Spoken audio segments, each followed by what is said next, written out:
I need that after that performance. Another pathetic performance by Pellegrino. Now, a quick disclaimer, this might contain a bit of swearing, so please look away now or turn off your headset. What the fuck was that, Saints? Surely another pathetic performance by Pellegrino, and yet again he starts to persist with the 4-2-3-1, a one striker up top. He drops Josh Sims to the bench. He's been the most influential player over the last few weeks, and it's the worst start you can imagine. We're 1-0 down after 2 minutes, and we make no attempt to come back into the game. We've got a mountain to climb already. Kennedy makes it easy from a Shelby. He knocks it, floats it right over the defence. Stevens is caught napping, and they're 1-0 up. He tucked it away in the bottom corner. We continue to knock the ball around. Pellegrino persists with this possession-type football. Pellegrino, possession doesn't always win your games. You've got to knock this. You've got to stop being nice, and you've got to be ruthless if you want to win games and keep us in the Premier League.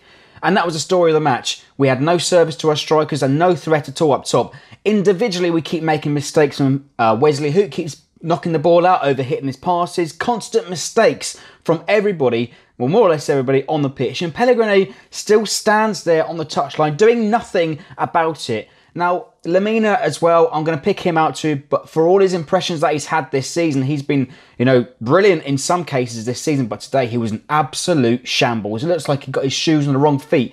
It was dispossessed. I can't even get my words out. I'm so irate about this performance. He was dispossessed so many times this afternoon, and he only played 45 minutes. And he let Gale in for a chance in that first half. Could have been 2-0 easily after about 10 minutes. And for the corner that we got, he slips. He's obviously not got his laces tied or something. And then Newcastle break, and within 2 or 3 passes, they walk it into the net. Kennedy's on 2 goals. It's half an hour gone. We're stuck at the bottom of the mountain.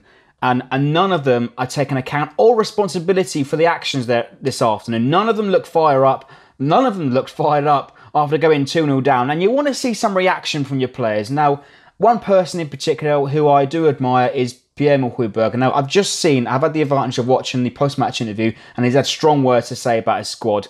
And I've had the advantage to also watch it on the stream. And every 5 minutes, the commentator is saying, why hasn't Pellegrino changed it? Now, every pundit that goes onto these shows, they can see everything that's wrong with Southampton. Yet, the person who stands closest to the pitch and spends the most amount of time with the players in every single week still can't see it, still can't change his ways. He's so stubborn, he won't change it. Now, I think it is damage limitation till the end of this season. And it was like that for the rest of the game today. Now, Pellegrino waited until half-time to make the changes. Lemina and Tadic off for Long and Sims to add a bit of pace. And all the players again.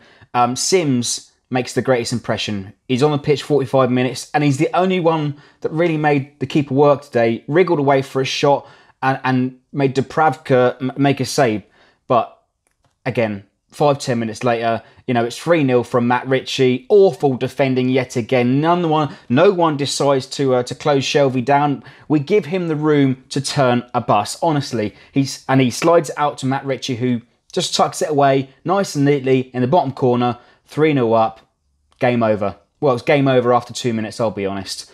Benitez spent the entire match screaming and passing on instructions to his players. Not once did I see Pellegrino be active on that touchline and screaming and shouting. Is he afraid to raise his voice? Now, I'm sure fans in the ground might disagree with that. And big credit to fans that actually travelled up today. Over 600-mile round trip, up at some cases 3 or 4 o'clock in the morning from places like Dorset. So big credit to the fans. But today was pathetic, honestly. I know I try to be impartial on this channel sometimes, but this guy is indefensible.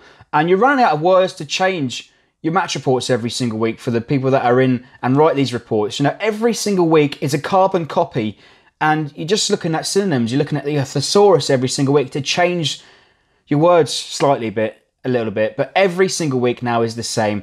And what does he do to them in midweek? I mean, he goes on about data and his analytics this week. Well, your data this week, I think it says your time is up, Pellegrino. The board need to make a change, and something drastic needs to change, because this guy is too stubborn and won't make a change himself. Any other club in the country, in the world, would have sacked this guy a long time ago. Now, we need to do something. The club itself needs to do something before we see what we're seeing at West Ham at the moment. That place is absolutely toxic, and I don't want to see that at St Mary's. Now, when we go down to the London Stadium in a few weeks' time, that place is going to be absolutely toxic. So guys, take your crash helmets, because we are in a collision course for the Championship.